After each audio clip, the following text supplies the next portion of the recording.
இந்த காலை ஆராதனைக்கு வந்திருக்கிற ஒவ்வொரு இயேசு நாமத்தினாலே வாழ்த்துகிறோம். கர்த்தர் இந்த நாளிலே என்னை இந்த இடத்துல கொண்டு வந்து தேவ செய்தியை கொடுப்பதற்காக பயன்படுத்துகிற அவருடைய மாசற்ற கிருபைக்காக நன்றி செலுத்துகிறேன்.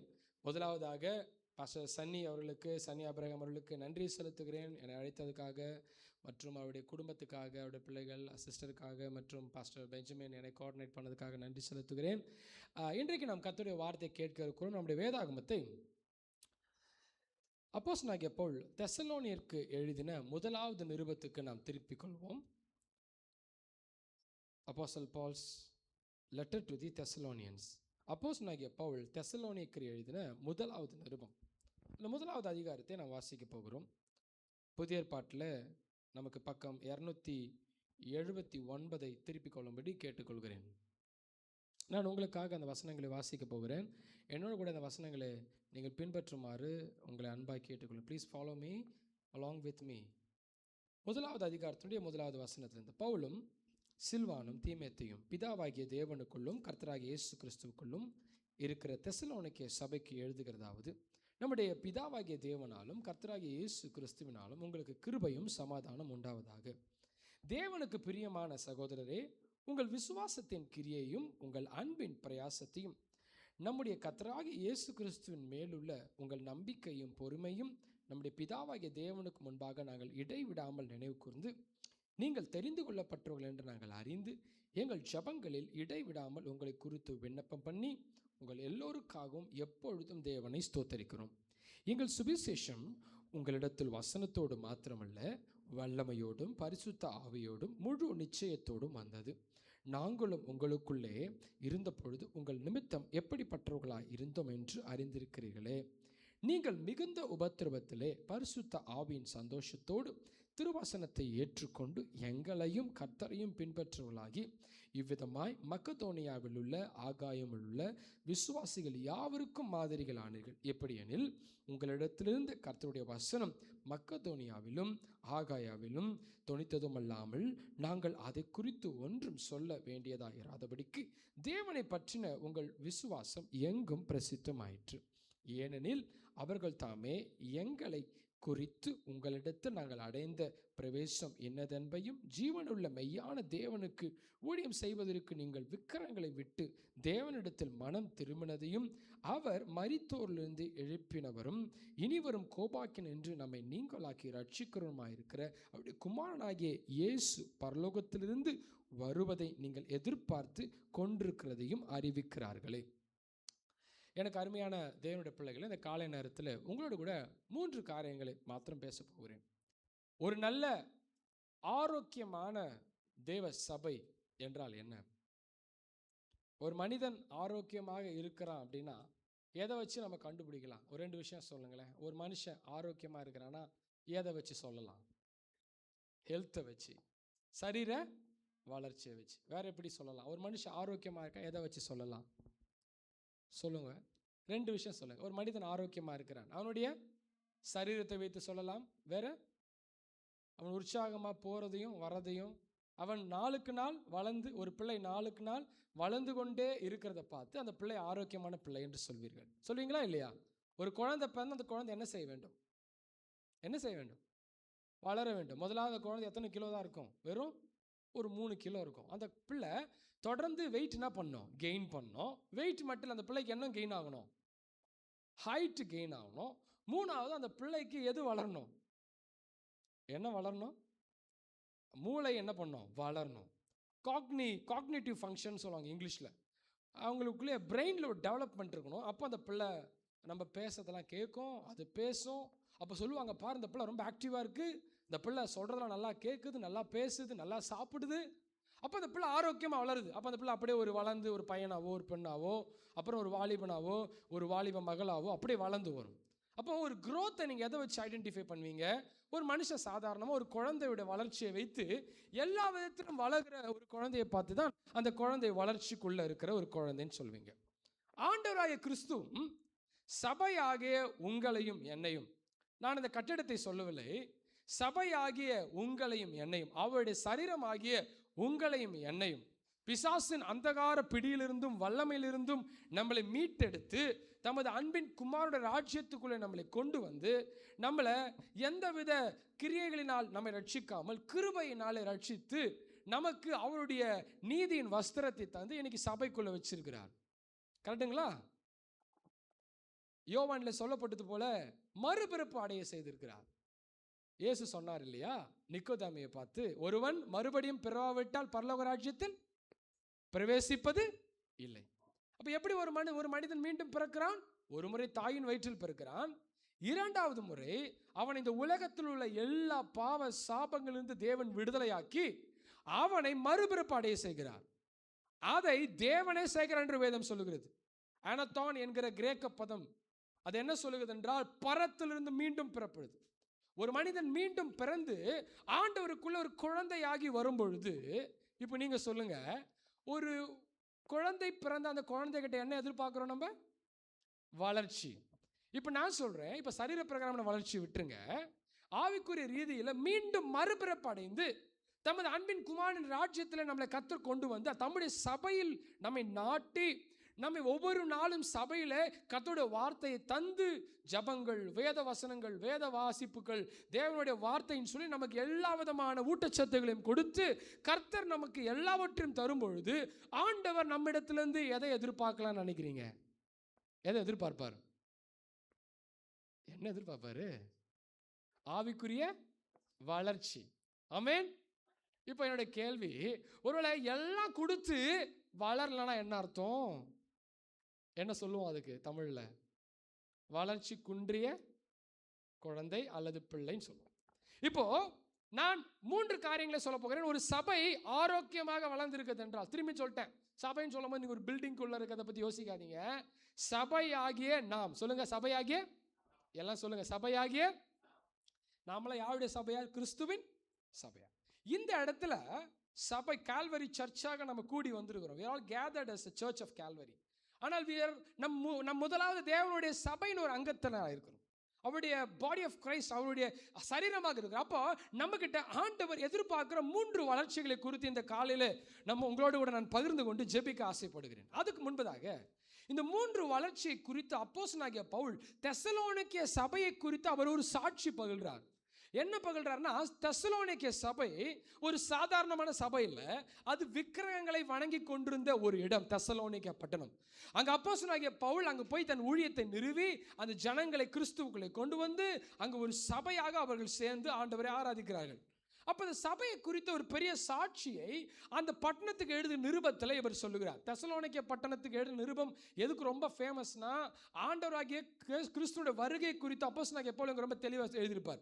ஆனால் அதுக்கு முன்பதாக அந்த சபை எப்படி இருக்கிறது என்றதை எழுதியிருக்கிறார். எல்லாரும் பாருங்க, தெசலோனிக்கேயர் நிருபம் 1ஆம் அதிகாரத்தில் 2ஆம் வசனத்தை கவனிங்க. தேவனுக்கு பிரியமான சகோதரரே, உங்கள் விசுவாசத்தின் கிரியையும், சொல்லுங்க பார்க்கலாம், எல்லாம் சத்தமா சொல்லுங்க.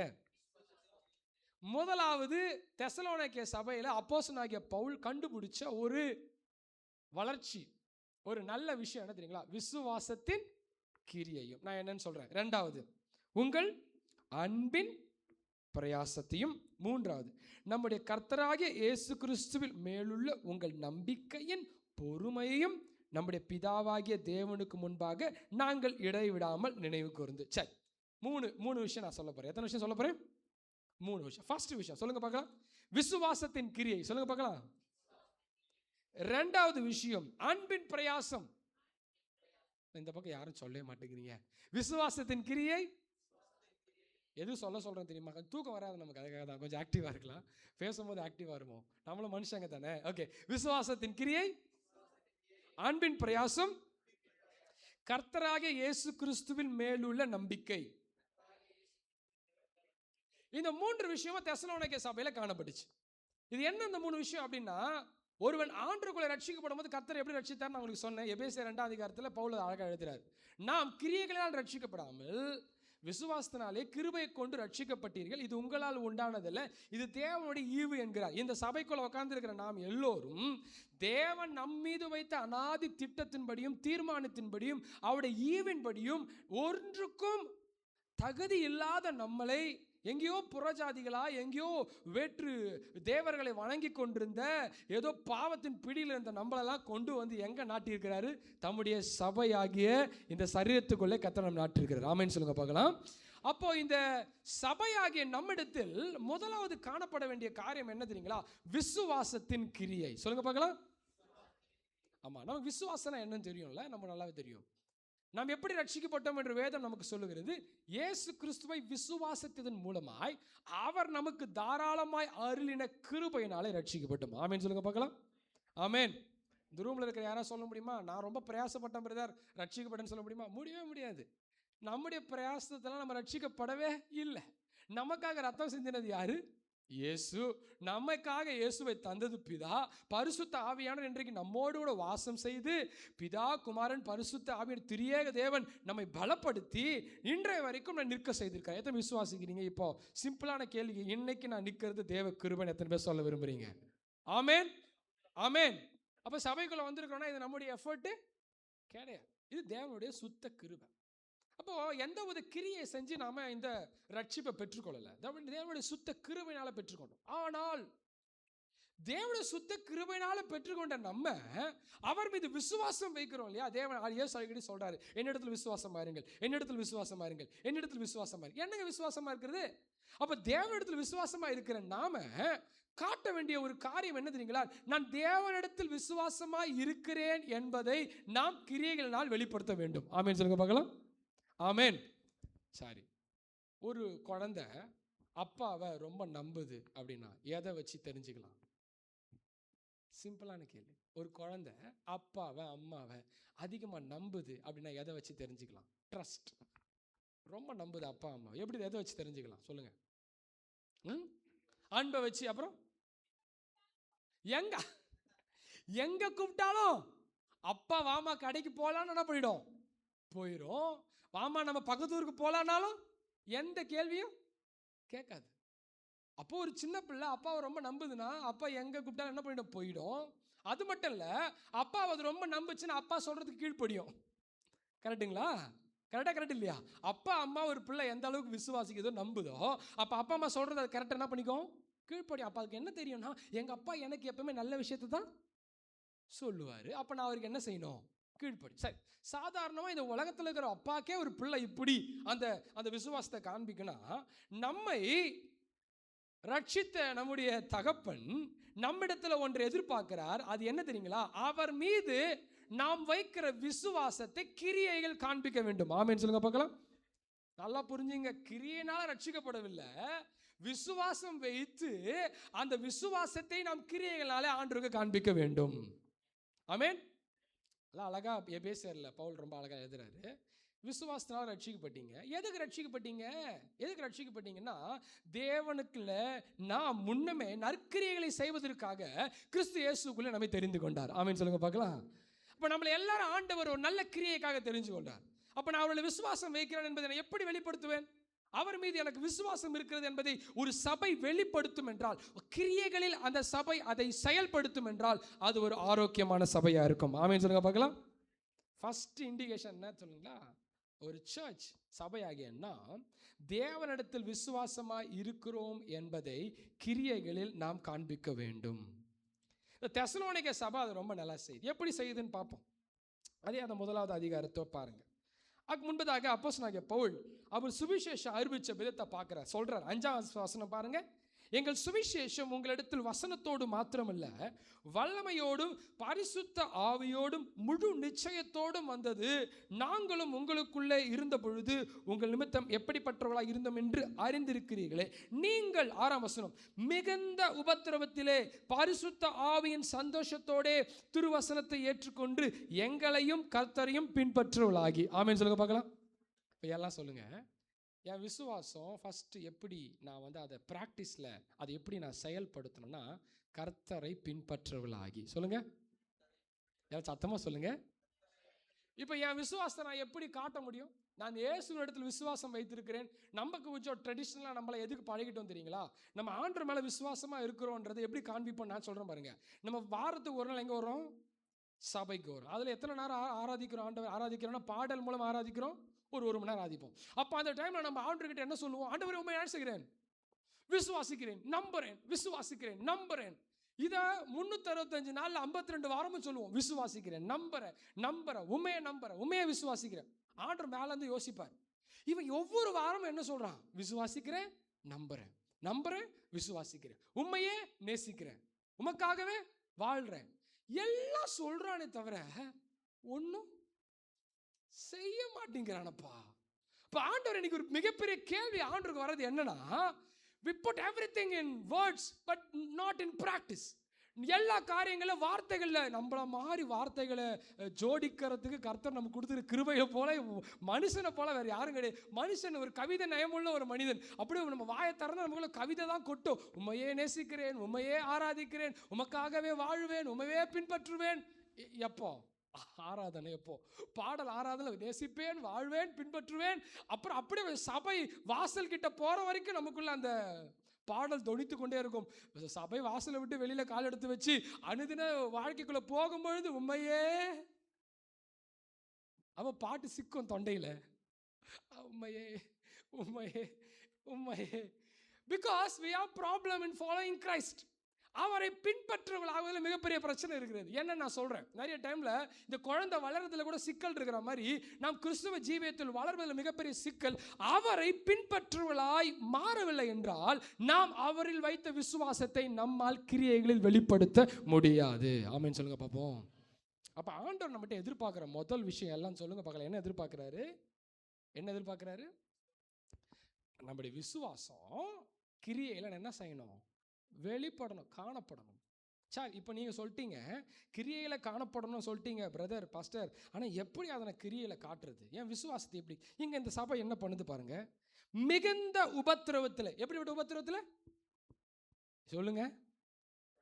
மிகுந்த உபத்திரம்னா கொஞ்சம் யோசிச்சு பாருங்க. உபத்திரவம்ன்றதே ஒரு வேர்டு, அதுவே கஷ்டம். அதில் ஒரு அட்ஜெக்டிவ் ஆட் பண்ணுறார், மிகுந்த உபத்திரம். மிகுந்த உபத்திரம்னா கொஞ்சம் கூட யோசிச்சு பார்க்க முடியாத உபத்திரம். தெசலோனிக்கே சபையில் ஒரு மிகுந்த உபத்திரம். இன்னைக்கு காலையில் ஆண்டோடைய சபைக்குள்ள வந்திருக்கிற நமக்கு எல்லாரோட வாழ்க்கையில் உபத்திரம் இருக்கா இல்லையா? இங்கே என்ன உபத்திரம் இல்லாமல் இருக்கீங்களா? கிடையாது. எல்லாரோட வாழ்க்கையில் என்ன இருக்கு? உபத்திரம் இருக்கு. ஒரு மிகுந்த உபத்திரத்தில் சபை போய் கொண்டிருக்குது. நம்மளை போல நிறைய நமக்கு இருந்த உபத்திரம் மாதிரி இல்லை. நமக்கு இருக்கிற உபத்திரம்லாம் கொஞ்சம் லைட்டான உபத்திரம் தான். இந்த உலகத்தில் நிறைய இந்த சபை ரியல் ப்ராசிக்யூஷனுக்குள்ள போகுது. உண்மையான உபத்திரம். நிறைய டைம் நம்ம பைபிள் வாசிக்கும் போது நிறைய டைம் உபத்திரம்ன்ற வார்த்தையை நம்முடைய வாழ்க்கையில் வர உபத்திரத்தோடு கம்பேர் பண்ணுறோம். தப்பு இல்லை, ஆனால் அந்த டிகிரி அது சேம் கிடையாது. நாம் போய் கொண்டிருக்கிற ஃபைனான்ஷியல் கிரைசிஸ், நம்முடைய சரீர பலவீனம், நம்ம குடும்பத்தில் இருக்கிற பிரச்சனைகள், பிள்ளைகளை குறித்து இருக்கிற பாரங்கள், உங்கள் வாழ்க்கை எதிர்காலத்தை குறித்து இருக்கிற கேள்விகள், நீங்கள் அனுதினம் சமாளிக்கிற சவால்கள், இவைகள் மாத்திரம் இந்த உபத்திரவத்தின் வார்த்தை அல்ல. அன்றைக்கு சபை ஒரு பயங்கரமான உபத்திரவத்துக்குள் போய் கொண்டிருந்தது. என்ன உபத்திரம்னா லைஃப் த்ரெட்டனிங், ஜீவனுக்கே அச்சுறுத்தல். ஆண்டவர் ஆராதிச்சா ஜீவனுக்கு என்ன உண்டு? அச்சுறுத்தல். இப்போ நம்ம இந்தியாவில் நாம் கொஞ்ச நாளைக்கு முன்னாடி மணிப்பூர் போன்ற மாநிலங்களில் அநேக விதமான வயலன்சஸ்லாம் பார்த்தோம். அநேக விதமான கிறிஸ்தவர்களுக்கு எதிரான நிறைய காரியங்களை பார்த்தோம். இங்கே ஒரு பெரிய உபத்திரம் தெசலோனிக்கே சபையில் ஒரு மிகுந்த உபத்திரம் நடக்குது. அந்த உபத்திரவத்தை வாயால் கூட சொல்ல முடியாத அளவுக்கு மிகுந்த உபத்திரம். அந்த உபத்திரத்தின் மத்தியில் சபை என்ன செய்கிறது என்று பாருங்கள். பரிசுத்த ஆவியின் சந்தோஷத்தோடு திருவசனத்தை ஏற்றுக்கொண்டு அவர்கள் கர்த்தரை பின்பற்றினார்கள். ஆமேன் சொல்லுங்க பார்ப்போம். ஆமேன் ஆமேன். என்ன சந்தோஷத்தோடு?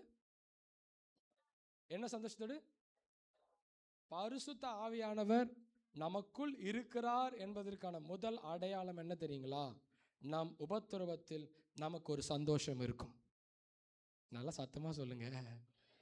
நிறைய பேர் யோசிச்சிருப்பாங்க, இந்த ஸ்பெஷல் ஸ்பீக்கர்னு கூப்பிட்டு வந்தாங்க, ஏதா இன்னைக்கு நல்லதா சொல்லுவார்னு பார்த்தா உபத்திரத்தில் சந்தோஷமா இருக்க சொல்றாருன்னு நான் சொல்லலை, தேவனுடைய வசனம் சொல்லுது. நமக்கு இந்த பாடுகள் உபத்திரவங்களை என்ன இருக்கணும்? ஒரு ஜாய், ஒரு சந்தோஷம். நம்ம டைம்ல சந்தோஷம் நமக்கு ரொம்ப தப்பா புரிஞ்சுக்கிறோம். சந்தோஷம் 24 மணி நேரம் நம்ம என்ன திறந்து வச்சிருக்கோம்னு நினைச்சுக்கிறோம். பல்ல காட்டிக்கிட்டு நான் சந்தோஷமா இருக்கேன். அது இல்லை, அந்த சந்தோஷம் இல்லை, அது சிரிப்பு, அது மகிழ்ச்சியை வெளிப்படுத்துறது. இங்க பைபிள் சொல்ற சந்தோஷம் என்ன தெரியுங்களா? பரிசுத்த ஆவியானவர் உள்ள இருக்கிறாரு, வெளியில பயங்கரமான உபத்திரம் இருக்குது, எதிர்ப்புகள் இருக்குது, போராட்டங்கள் இருக்குது, பிரச்சனைகள் இருக்குது. சபை ஆண்டவர் ரொம்ப நல்லா விசுவாசிக்குது. எப்படி விசுவாசிக்குது பாருங்க. பரிசுத்த ஆவியின் சந்தோஷத்தோட எதை ஏற்றுக்கொண்டாங்க? எல்லாம் சொல்லுங்க, எதை ஏற்றுக்கொண்டாங்க? திருவசனத்தை. அப்போ சபையில போதிக்கப்படுற வார்த்தைகள், வீடுகளில் படிக்கப்பட்ட வசனங்களை ஏற்றுக்கொண்டு, அப்ப அந்த ஏற்றுக்கொள்ளும் பொழுது திருவசனம் உள்ள போக போக போக போக பரிசுத்த ஆவியானவர் உங்களை நிறைக்க நிறைக்க நிறைக்க நிறைக்க, அப்போஸ்தலர் சொல்றாருல்ல, உள்ள பரிசுத்த ஆவியானவர் உள்ள வந்து உங்களை நிறைக்க நிறைக்க நிறைக்க உங்களுக்குள் அளவற்ற தேவ சந்தோஷத்தினால் ஆண்டவர் நிரப்புவார். அந்த சந்தோஷத்தை எப்படி எக்ஸ்பிரஸ் பண்றது நமக்கு தெரியாது. என்ன சந்தோஷம் தெரியுங்களா? என் வாழ்க்கையில் எது நடந்தாலும், எப்படி நடந்தாலும், என்ன நடந்தாலும் கிறிஸ்து என் வாழ்க்கையின் அதிகாரியாக இருக்கிறார். ஆமென். நான் பிசாசுக்கு கட்டுப்பட்டு வாழல. சிம்பிள். நான் யாரு கீழே இருக்கிறேன்? நான் அந்தகார சக்திக்கு கீழே இருக்கல. ஆச்சரியமான ஒளிக்கு வரவழைத்து அவருடைய புண்ணியங்களை அறிவிக்க செய்த என் பெருமான் இயேசு கிறிஸ்துவின் கீழ் இருக்கிறேன். I am filled by His Holy Spirit. அவருடைய பரிசுத்த ஆவியால் நிறைந்திருக்கிறேன். அவர் நிறைந்திருக்கிறதுனால சந்தோஷம். அது திருவசனத்தை படிக்கும் பொழுது, அதை தியானிக்கும் பொழுது, அந்த வார்த்தைகளை கேட்கும் பொழுது என் இருதயத்தில் வரக்கூடிய நிச்சயம், that is an assurance. ஒரு நிச்சயம் எனக்குள்ள வருது. அந்த நிச்சயம் தான் என்னை போராட்டத்தில் நடுவில் என் கிரியையை வெளிப்படுத்த வைக்கிறது. ஆமென் சொல்லுங்க பாப்போம். ஆமென், ஆமென். ஒரு உண்மையான கிறிஸ்தவனுக்கு டெஸ்ட் என்ன தெரியுங்களா? நான் சொல்றேன், ஒரு சரியான கிறிஸ்தவன், ஆண்டவரை பின்பற்றுகிற ஜெனியூன் கிறிஸ்டியனோட டெஸ்ட் என்ன தெரியுமா? அவன் சந்தோஷமா இருக்கும்பொழுது தான் டெஸ்ட் இல்லை. உபத்திரவ காலத்தில் போகும்பொழுது அவன் விசுவாசம் கிரியைகளில் காணப்படவில்லை என்றால் there is some problem in our life. What is the problem? Following Christ. கிறிஸ்துவோடு கூட நெருங்கி வர்றது ஒரு பிரச்சனையே இல்லை. ஆண்டவர் ஏற்றுக்கொள்றது பிரச்சனை இல்லை. இந்த தம்பி செல்வின் அந்த சாட்சி சொன்னார், கேட்டீங்களா? சாட்சி கேட்டீங்களா? அந்த சாட்சியில அவங்க பயங்கரமான வைராக்கியமான இந்து குடும்பத்திலிருந்து ஆண்டவரை பின்பற்றினது பிரச்சனை இல்லை. அதை பின்பற்றி வந்துட்டாங்க. அற்புதம் செஞ்சாரு, வந்துட்டாங்க. எல்லாரும் அற்புதம் செஞ்சவன உள்ள வந்துடுறாங்க. ஆனா வந்த பிறகு ஒரு சோகமான நிகழ்வு நடந்துச்சு. அவரோட அப்பா இறந்து போனார். அந்த நேரத்தில் அவர்கள் தேவனுக்குள் விசுவாசம் இருந்ததுதான் விசுவாசத்தை அவர்கள் காட்டின கிரியை. If you don't express it through your deeds and your faith is null and void. நம்முடைய விசுவாசம் கிரியைகளில் காணப்படவில்லை, அந்த விசுவாசம் null and void, தகுதி இழந்ததாக போய்கிறது. அப்ப there is a question, நான் தேவனை விசுவாசிக்கிறேனா? அப்ப அவருக்குள் என்னுடைய விசுவாச வேர்கள் ஊன்றி இருக்கிறதா? அவருடைய சத்திய திருவசனத்திலே நான் ஊன்ற கட்டப்பட்டிருக்கிறேனா? அவங்களை சேலஞ்ச் பண்ண விரும்புகிறேன். எத்தனை பேர் நீங்கள் ரெகுலராக கர்த்தருடைய வார்த்தையை படிக்கிறீங்க தெரியல. நான் மிக நேர்த்தியாக சொல்கிறேன், தேவ வசனத்தை போதிக்கிற ஒரு வேதாகம கல்லுடைய சபையில் இருக்கிறீங்க. வேத வசனம் மாத்திரம்தான் நம்மை தேவனோடு இணைக்கும். ஆமென். யோவான்ல இயேசு ரொம்ப அழகாக சொல்கிறார், உம்முடைய வார்த்தை அவர்களை பரிசுத்தமாக்கும். என்ன பரிசுத்தமாக்கும்? Thy word shall cleanse them. உம்முடைய வார்த்தை அவளை பரிசுத்தமாக்கும். இங்க சொல்றாரு, திருவசனத்தை சந்தோஷமாய் ஏற்றுக்கொண்டு என்ன பண்றாங்களா? கர்த்தரை பின்பற்றுவர்களாய் மாறுகிறார்கள். எத்தனை பேர் ஆசைப்படுறீங்க, நான் தேவனை பின்பற்றுவதை என் கிரியைகளில் வெளிப்படுத்த விரும்புகிறேன். என் பிரச்சனைகள், என் சூழ்நிலைகள், என் பாடுகள், எல்லா சூழ்நிலையிலும் நான் தேவனை பின்பற்றுகிறேன் என்பதை என் கிரியையில் நான் காட்ட விரும்புகிறேன். இதுக்கு யாருடைய துணை தேவை தெரியுங்களா? இதுக்கு பரிசுத்த ஆவியோட துணை தேவை. ஆமென். இந்த ஆவியானவர் நமக்குள்ள எப்படி இருக்கணும்? நிறைஞ்சு இருக்கணும். அப்ப நிறைஞ்சு இருக்கணும், அவரோட வார்த்தை நம்ம மனசெல்லாம் நிறைஞ்சு இருக்கணும். நான் அடிக்கடி சொல்லுவேன், கர்த்தருடைய வார்த்தை உங்களுடைய கழுத்து வரைக்கும் நிறைஞ்சு இருந்துச்சுன்னா சத்ருவால உங்களை தொட்டு கூட என்ன பண்ண முடியாது, பார்க்கவே முடியாது. அப்படி தொட்டா கூட டயர்டாகி போயிடுவான். இயேசு கிறிஸ்து 3 விதத்தில் தொட்டான். இயேசு கிறிஸ்து 40 நாள் என்ன இருந்தாருங்க? இரவும் பகலும் உபவாசம். உபவாசம் இருந்தால் எப்படி இருக்கும்? உடம்பு ரொம்ப டயர்டாக இருக்கும். இயேசு கிறிஸ்து 100% தேவமாகவும் 100% மனுஷனாக இருக்கிறார். ரொம்ப டயர்டாக இருக்கிறார். டயர்டாக இருக்கும்பொழுது அவரை வனாந்திரத்தில் யார் நம்ம நடத்தி கொண்டு போகிறா? சத்ரு நடத்தி கொண்டு போகல, தேவ ஆவியானவர் கூப்பிட்டு போகிறார் சோதிக்கப்படுறதுக்கு. அப்போ கூப்பிட்டு போகும்போது சத்ரு அவன் முன்னாடி வந்து கேட்குறான், நீ ரொம்ப எப்படி இருக்க? ரொம்ப டயர்டாக இருக்கிற, பசியாக இருக்கிற, இன்னும் ஒரு ரொம்ப சின்ன விஷயந்தான், இந்த கல் என்னாக்கு அப்பமாக்கி சாப்பிடு. கல் அப்பமாக்குறது இயேசுக்கு ஒரு வேலை, எளிதான வேலை, டக்குன்னு செஞ்சிருவார். ஏசன மனுஷன் அப்பத்தினால் மாத்திரமல்ல, தேவனுடைய வாயிலிருந்து புறப்பட்ட ஒரு ஒவ்வொரு வார்த்தையினாலும் பிழைப்பான் என்று எழுதி இருக்கிறது. Jesus was filled by his word. வார்த்தையினால் நிறைந்து, அதான் ஒரு வார்த்தையானவர். ஆமென். யோவான் அவரை குறித்து சொல்றார், ஆதியில் வார்த்தை இருந்தது, அந்த வார்த்தை தேவனிடத்திலிருந்து, அந்த வார்த்தை தேவனாய் இருந்தது, அவர் கிருபையும் சத்தியம் நிறைந்தவர் நம்மத்தில் வாசம் பண்ணினார். எப்படி? அவர் வார்த்தையானவர். He is of the word. அவர் வார்த்தையானவர். அப்ப அவரை பின்பற்றுகிற நாம் அவருடைய வார்த்தையில் நாம் நிலை கொள்ளவில்லை என்று சொன்னால் நம்முடைய விசுவாசம் கடைசி வரைக்கும் ஆராதனையில பாடலாதான் முடிஞ்சிருமே தவிர அது செயல்பாட்டுக்கு வராது. ஆராதனையை குறை சொல்ல, அது நம்முடைய அன்பின் வெளிப்பாடு. பிரதர் அழகா சொன்னாங்க, அது நம்முடைய அன்பின் வெளிப்பாடு. கர்த்தரை வெளிப்படுத்துறோம், அதை பேசுறோம். அப்ப இங்க பேசிடுவோம், இங்க விட்டு வெளியில போகும்போது அதை நம்ம செயல்படுத்த வேண்டிய நேரம் நமக்கு வருகிறது. ஆமென் சொல்லுங்க பாப்போம். ஹல்லேலூயா. அப்போ இந்த சபை ரொம்ப சூப்பரான சபை, வண்டர்ஃபுல் சர்ச். விசுவாசம் இருக்கு, விசுவாசத்தை பாட்டு மூலியமா பேசுறது மூலியமா வெளிப்படுத்தல, அதை மட்டும் செய்யல, செயல்களிலும் அவங்க என்ன பண்றாங்க, விசுவாசத்தை மிகுந்த உபத்திரவத்தில். எப்படிப்பட்ட உபத்திரவத்தில்? மிகுந்த உபத்திரவத்தில், ரொம்ப பெரிய உபத்திரவத்தில் அவங்க தேவன். இப்படி உபத்திரவத்தில் அவங்க பின்பற்றனால என்ன ஆச்சு தெரியுங்களா? 8ஆம் வசனம் பாருங்க. எப்படி எனில் உங்களிடத்திலிருந்து கர்த்தருடைய வசனம் மக்கதோனியாவிலும் ஆகாயாவிலும் தொனித்ததும் அல்லாமல் நாங்கள் அதை குறித்து ஒன்றும் சொல்ல வேண்டியதாக இராதபடிக்கு தேவனை பற்றின உங்கள் விசுவாசம் எங்கும் பிரசித்தமாயிற்று. ஆமென் சொல்லுங்க பார்க்கலாம். Famous church. இன்னைக்கு ஃபேமஸ் சர்ச்சுனா நம்ம என்ன சொல்லுவோம் சொல்லுங்க? சர்ச்சில் நிறைய பேர் இருக்கணும், சர்ச் பெரிய ஆடிட்டோரியம் இருக்கணும், சர்ச்சில் நல்ல ஃபெசிலிட்டி இருக்கணும், தப்பு இல்லை, எல்லாமே இருக்கும். ஆனால் இங்கே ஒரு பெரிய சர்ச்சு, இங்கே ஒரு சர்ச்சு இருக்குது, தெசலோனிக்கா சர்ச்சு, எங்கும் பிரசித்தியமாக இருக்குது. என்ன பிரசித்தம்னா, தெசலோனிக்கா சபையில் உள்ள பாஸ்டரை பற்றிய பிரசித்தம் கிடையாது, தெசலோனிக்கா சபையோட சைஸை பற்றின பிரசித்தம் கிடையாது, தெசலோனிக்கா சபையோட இன்ஃப்ராஸ்ட்ரக்சரை பற்றின பிரசித்தம் கிடையாது, தெசலோனிக்கா சபை லொக்கேட்டடாக இருக்கிற இடத்த பற்றின பிரசித்தம் கிடையாது. தெசலோனிக்கா சபையின் விசுவாசத்தை குறித்து எங்கும் பிரசித்தமாக இருக்கிறது. ஆமென் சொல்லுங்க பாப்போம். ஆமென். நீங்கள் ஆவடியோ மோரையோ திருநின்றவரோ எங்கிருந்து வந்திருந்தாலும் உங்களுடைய பிரசித்தம் உங்கள் விசுவாசத்தினால் காணப்பட வேண்டும். ஆமென் சொல்லுங்க பார்க்கலாம். இந்த சபையில் இன்னார் வந்திருக்கிறாங்க, அவங்க விசுவாசம் பேசப்பட வேண்டும். ஹல்லேலூயா, ஹல்லேலூயா. உற்சாகமாக சொல்லுங்க ஹல்லேலூயா. நம்ம விசுவாசம் எல்லா இடத்துல என்ன செய்யப்படணும் சொல்லுங்க? காணப்படணும், பேசப்படணும். தெசலோனிக்கா சபை விசுவாசம் வெறும் காண மட்டும் படலை, அது எங்கும் பிரசித்தமாய் பேசப்படும். ஏன் பேசப்படுது? 9ஆம் வசனம் பாருங்க. ஏனெனில் அவர்கள் தாமே எங்களை குறித்து உங்களிடத்தில் நாங்கள் அடைந்த பிரவேசம் என்ன என்பதையும் ஜீவனுள்ள மெய்யான தேவனுக்கு ஊழியம் செய்கிறதுக்கு நீங்கள் விக்கிரகங்களை விட்டு தேவனிடத்தில் மனம் திரும்பினதையும். முக்கியமான விசுவாச கிரியை தான். 2வது பாயிண்ட் என்னன்னா, அவங்க விசுவாச கிரியை எப்படி வெளிப்படுத்துறாங்க தெரியுங்களா? தங்களுடைய பழைய விக்கிரகங்களை விட்டு அவர்கள் யார் பக்கம் திரும்புகிறார்கள்? தேவன் பக்கமாய் திரும்புகிறார்கள். ஆமென் சொல்லுங்க பார்க்கலாம். நான் ஒரு சேலஞ்ச் பண்றேன். நம்ம நிறைய டைம் கர்த்தரை விசுவாசிக்கிறோம் என்று சொல்லுகிறோம். ஆண்டவரை விசுவாசிக்கிற விசுவாசிகளாக தேவன் பக்கமாய் திரும்புவதற்கு எதையெல்லாம் விட்டோம்னு ஒரு லிஸ்ட் போடுங்க. இன்னைக்கு காலையில் நான் சொல்றேன், எதையெல்லாம் விட்டு தேவன் பக்கம் திரும்பணும். இங்க தெசலோனிக்கா சர்ச் விக்கிரகத்தை விட்டு திரும்பிச்சுன்னு சொல்லுது.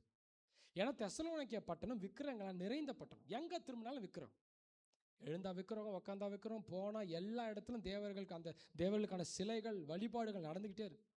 இவன் அப்படிப்பட்ட ஒரு பட்டணத்துக்குள்ள இருந்துகிட்டு அந்த எல்லா விக்கிரகங்களை விட்டு யார் பக்கம் திரும்பி இருக்கிறார்கள்? யார் பக்கம் திரும்பி இருக்கார்கள்? தேவன் பக்கமே திரும்பி இருக்கார்கள்.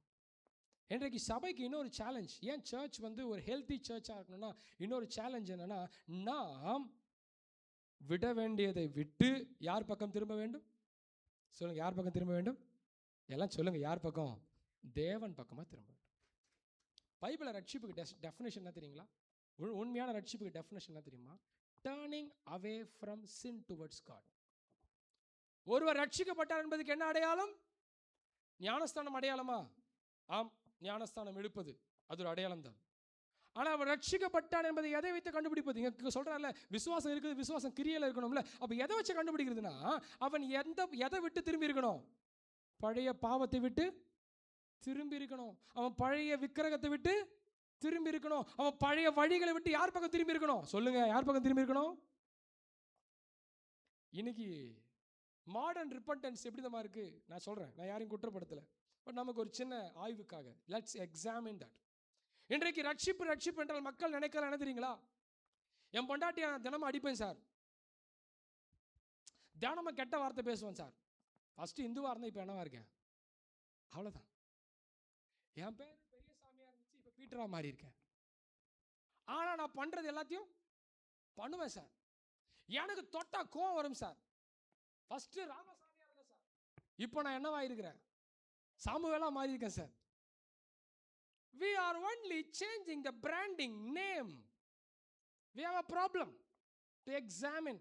ஏன் சபையாக நான் வளரவில்லை என்று சொன்னால், அங்க நான் இருந்தபோது ராமசாமியாக இருந்தேன், இங்கு நான் சாமுவேலாக மாறிவிட்டேன். ஆனால் எனக்குள் இருந்த எந்த விக்கிரகங்களும் நான் ஆகல. அப்போ அது ட்ரூ ரிப்பெண்டன்ஸ் இல்லை. நான் அந்த காரியத்தை மட்டும் உங்கள்கிட்ட காட்டுறேன். ரோமர் 12 அப்போஸ்தலனாகிய பவுல், நான் அதை வேகமாக படித்து காமிச்சிடுறேன், டைம் இல்லை, நீங்கள் கவனிங்க. அப்போஸ்தலனாகிய பவுல் ஒரு ஒரு ஒரு ஒரு ஒரு மனிதன் பாவத்தை விட்டு தேவன் பக்கம் திரும்பி ரட்சிக்கப்பட்டான் அப்படின்னா அவன் என்னென்னலாம் அவனுக்குள்ள மாற்றம் ஏற்படும், அவன் எப்படி தன்னை கர்த்தருக்கு கொடுப்பான், அவனுக்குள்ள ஏற்படுற ஆவிக்குரிய மாற்றங்கள் என்னென்னு சொல்கிறார். சரிங்களா? அப்போது நான் அதை வசனத்தை நான் வேகமாக வாசிக்க விரும்புகிறேன். ரோமர் 12 அதிகாரம் 221 பக்கம் 9 வசனத்துலேருந்து எல்லாரும் பாருங்கள். 9th verse பாருங்கள். நான் உங்களை படிச்சுட்டே வரேன். உங்கள் அன்பு மாயமற்றதாக இருப்பதாக, தீமையை வெறுத்து நன்மையை பற்றி கொண்டிருங்கள். சகோதர சிநேகத்திலே ஒருவர் மேல் ஒருவர் பட்சமாயிருங்கள். கனம் பண்ணுகிறதிலே ஒருவரை ஒருவர் முந்திக்கொள்ளுங்கள். அசதியாக இராமல் ஜாக்கிரதையாக இருங்கள். ஆவியிலே அனலாயிருங்கள். கர்த்தருக்கு ஊழியம் செய்யுங்கள். நம்பிக்கையிலே சந்தோஷமாக இருங்கள். உபத்திரவத்திலே பொறுமையாக இருங்கள். ஜபத்தில் உறுதியாய் தரித்திருங்கள். பரிசுத்தவான்களுடைய குறைவில் அவளுக்கு உதவி செய்யுங்கள். அந்நியரை உபசரிக்க நாடுங்கள். உங்களை துன்பப்படுத்தவர்களை ஆசீர்வதியுங்கள். ஆசீர்வதிக்க வேண்டியதன்றி சபையாதிருங்கள். சந்தோஷப்படுவதோடு கூட சந்தோஷப்படுங்கள். அழுவலோடு கூட அழுங்கள். ஒருவரோடு ஒருவர் ஏக சிந்தை உள்ளவர்களாய் இருங்கள். மேட்டுமையான சிந்தையாமல் தாழ்மையானவர்களுக்கு இணங்குங்கள். உங்களையே புத்திமான்கள் என்று எண்ணாதிருங்கள். ஒருவனுக்கு தீமைக்கு தீமை செய்யாதிருங்கள். எல்லா மனுஷருக்கு முன்பாக யோக்கியமானகளை செய்ய நாடுங்கள். கூடுமானால் உங்களாலான மட்டும் எல்லா மனுஷரோடும் சமாதானமாயிருங்கள். பிரியமானவர்களே, பழி வாங்குதல் எனக்குரியது, நானே பதில் செய்வேன் என்று கர்த்தர் சொல்லியிருக்கிறார் என்று எழுதியிருக்கிறபடியால் நீங்கள் பழி வாங்காமல் கோபாக்கினைக்கு இடம் கொடுங்கள்.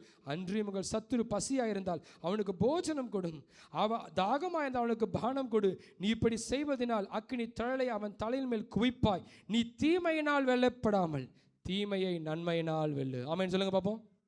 ஆமென். These are the indications and markers of a healthy Christian. ஒருவன் தன் விசுவாசத்தை தேவன் மீது அவன் விசுவாசமாக இருக்கிறான் என்பது, கிறிஸ்தவன் என்பதன் அடையாளம் என்ன? இன்றைக்கு இந்த பகுதிகள் எல்லாம் அப்போஸ்தலனாகிய பவுல் அவருக்கு ஏதோ வந்ததெல்லாம் எழுதல, இயேசு கிறிஸ்துவோட உபதேசத்தை அப்படியே எழுதியிருக்கிறார். அவர் மலை பிரசங்கத்தில் செய்த உபதேசம், உன் சத்துரு பசி அந்த அவனுக்கு என்ன கொடு, ஆகாரம் கொடு. இன்றைக்கு நம்ம நவீன கிறிஸ்தவர்களாகி நாம் என்ன செய்கிறோம் தெரியுமா? நவீன சத்துருக்களை உருவாக்கி கொள்கிறோம். நமக்கு இன்னைக்கு சத்துருக்களாக இருந்தாங்கன்னா அவங்க மேலே நமக்கு என்ன தான் வருது? கோபம் தான் வருது. நம்மளால் அவங்கள மன்னிக்க முடியல. ரெண்டாவது, தேவனுடைய கோபாக்கினைக்கு இடமும் கொடுக்கறது இல்லை.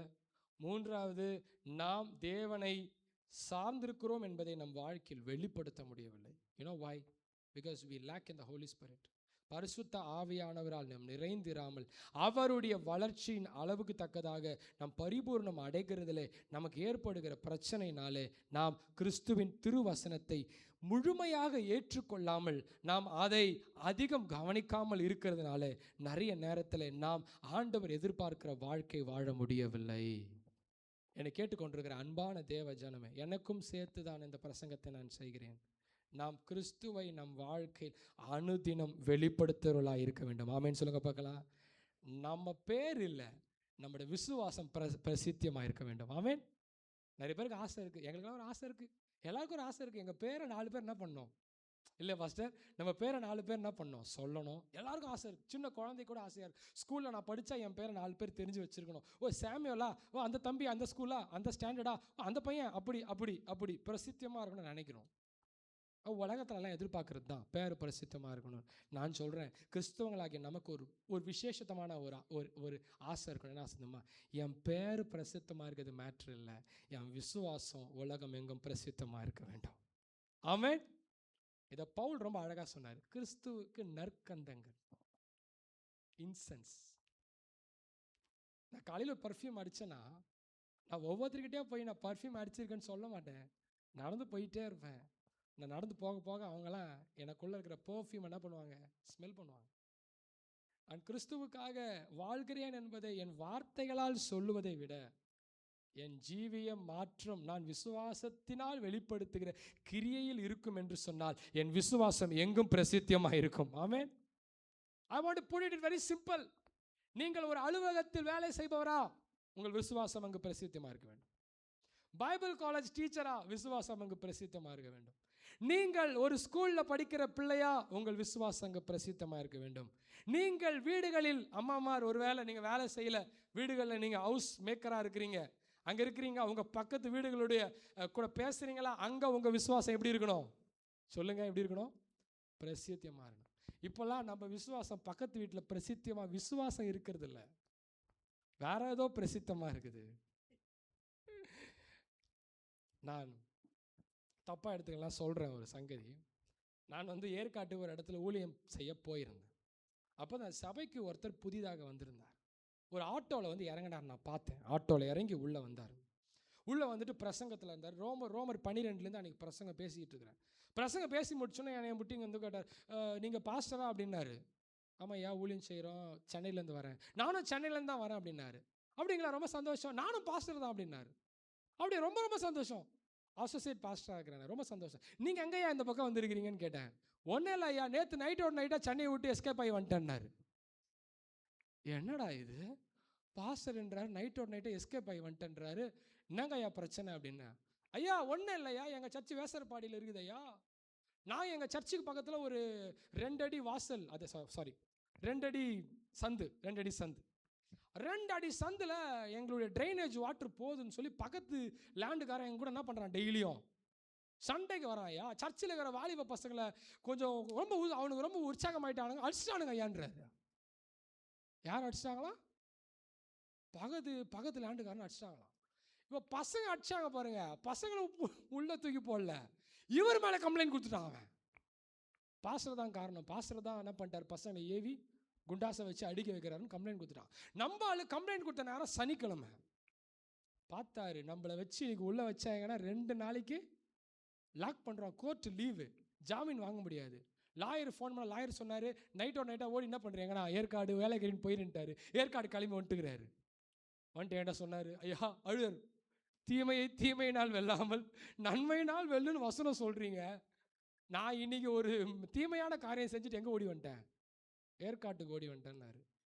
இதே மாதிரி நம்ம நிறைய டைமு நம்முடைய விசுவாசம் பிரசித்தியமாக இருக்கிறது இல்லை, நம்முடைய தவறான அணுகுமுறைகளும் செயல்களும் பிரசித்தமாக இருக்கிறதுனால தான் நான் சொல்லுகிறேன், மிக व्यसனத்தோடு சொல்லுகிறேன், இன்றைக்கு கிறிஸ்தவம் வளர்ச்சியில் மிகவும் பின்தங்கி இருக்கிறது என்றால், இன்றைக்கு சுவிசேஷம் பரவவில்லை என்றால் அதுக்கு பெரிய காரணம் என்ன தெரியுங்களா? அதுக்கு அநேக நேரத்தில் நாமே தேவ தூஷணத்துக்கு காரணமாகி விடுகிறோம். நம்மை சாட்சிகளாக வாழ செல்கிறார். சாட்சியாக ஒருத்தன் வாழ வேண்டும் என்றால் அவன் தேவனுக்காக பிரயாசப்பட வேண்டும். ஆமென் சொல்லுங்க பார்க்கலாம். அவன் தேவனுக்காக தன்னையே ஒப்பு கொடுக்க வேண்டும். பவுல் அழகா சொல்ல, முன்னே நீங்கள் உங்களையும் பின்னே எங்களுக்கும் தேவனுக்கும் முழுமையாக ஒப்பு கொடுத்துருக்கீங்க. என்ன அர்த்தம்னா, நாம் தேவனுக்காக காட்டுகிற அன்பின் பிரயாசம் நம்முடைய செயல்களில் காணப்பட வேண்டும். ஆமென். தேவனுக்காக ஓடுவதில், உழைப்பதில், கொடுப்பதில், தேவனுக்காக நிற்பதில், அவருக்காக வைராக்கியம் பாராட்டுவதில் நம்முடைய அன்பின் பிரயாசம் வெளிப்பட வேண்டும். இங்கே விக்கிரங்களை விட்டு மனம் திரும்பி இருக்கிறாங்க. எனக்கு நிறைய டைம் ரொம்ப கவலையாக இருக்கும். சில வீடுகளுக்கு போகும்பொழுது கிறிஸ்துவை ஏற்றுக்கொண்டிருப்பாங்க, சபைக்கு வந்து கொண்டிருப்பாங்க, பரிசுத்த ஆவியினால் நிரப்பப்பட்டிருப்பாங்க, அவங்க நல்ல பைபிள்லாம் படிப்பாங்க. ஆனால் அவங்க வீட்டெல்லாம் போய் பார்த்தீங்கன்னா ஒரு சில விஷயங்கள் இன்னும் மாறி இருக்காது, சில விஷயங்களை விட மனசு இருக்காது, சில பாரம்பரியங்களை விட மனசு இருக்காது, சில விஷயங்கள்லாம் நம்ம மனசுக்குள்ளே ஒட்டிக்கிட்டு இருக்கோம். ஆண்டவர் பிரியமில்லாத காரியங்கள் நிறைய மனசுக்குள்ளே ஒட்டிக்கிட்டு இருக்கோம்.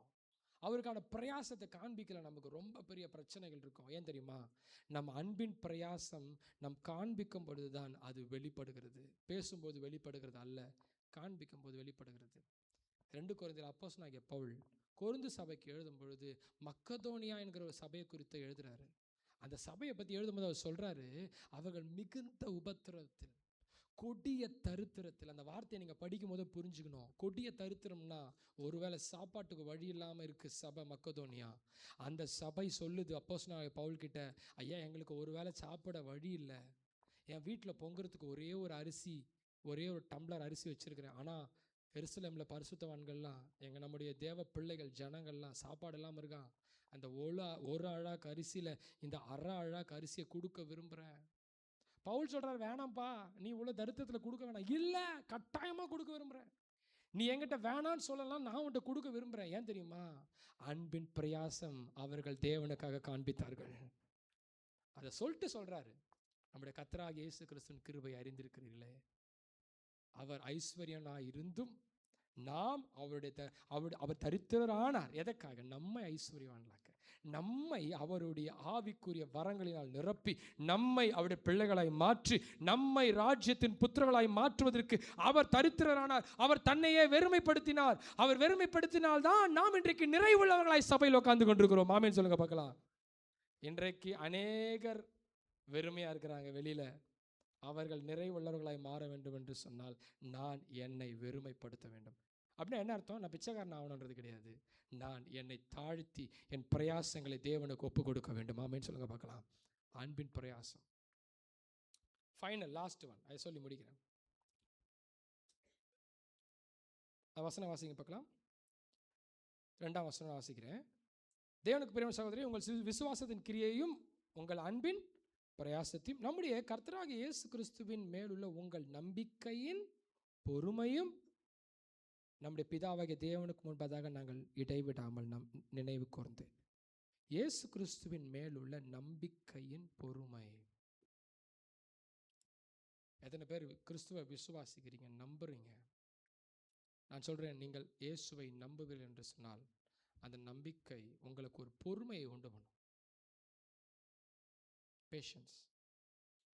இந்த பொறுமையை குறித்து பேசும்பொழுது தெசலோனிக்கருக்கு பவுல் எழுதுகிற அந்த இன்டென்ஷன் பார்த்தீங்கன்னா, அவர்கள் இயேசு கிறிஸ்து வர மிக பொறுமையோடு காத்திருக்கிறார்கள். அனுதினமும் ஆலயத்துக்கு வரும்பொழுது அவள் இருதயத்தில் இருந்த ஒரு ஆசை, கர்த்தராகிய கிறிஸ்து நீர் வாருமே, நீ வர வேண்டும் ஆண்டவரே. இன்றைக்கு நான் உங்களுக்கு ஒரு சவாலை கொடுக்க விரும்புகிறேன். சபையில் அமர்ந்திருக்கிற நாம் நம்முடைய சபையை விட்டு போகும்போது நம்முடைய ஆசை என்னவாக இருக்கணும் தெரியுமா? ஆண்டவரே, ஒருவேளை இன்று வருவீரா, நாளை வருவீரா, நீர் வர நாங்கள் ஆயத்தமாக காத்து கொண்டிருக்கிறோம். ஆமென். ஹோப்